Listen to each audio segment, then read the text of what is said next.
Hi friends, இது நம்ம மக்கள் திருவண்ணாமலை யூடியூப் சேனல். நம்ம எங்கே வந்திருக்கோம்னா இன்றைக்கி விநாயகர் சிலை பார்க்கலான்ட்டு வந்திருக்கோம். விநாயகர் சதுர்த்தி வந்தாச்சு. பாருங்கள், இன்னும் ஒயிட் பீஸாக தான் இருக்குது. இன்னும் எதுவும் பெயிண்டிங் பண்ணலை இந்த ஏரியாவில். பாருங்கள், உங்களுக்கு ஒரு சர்ப்ரைஸாக ராஜ கணபதி காமிக்க போகிறேன்.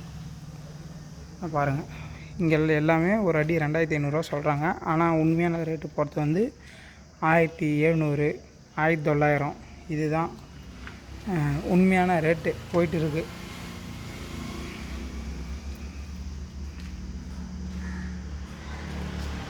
ஏரியாவில் போகிற ரேட்டு இதுதான். மகாராஜ கணபதி பாருங்கள், எவ்வளோ பெருசு இருக்கார் பாருங்கள். வேறு லெவலாக இருக்குது. இன்னும் நேரில் பார்த்தீங்கன்னா தான் உங்களுக்கு சூப்பராக எடுத்து கொடுக்கும். மிகப்பெரிய ஒரு நந்தியம்பெருமான் மேலே கிருஷ்ணர் கொண்டையோடு உட்காந்துட்டு இருக்காரு. வேறு லெவலாக இருக்குது. Thank you friends.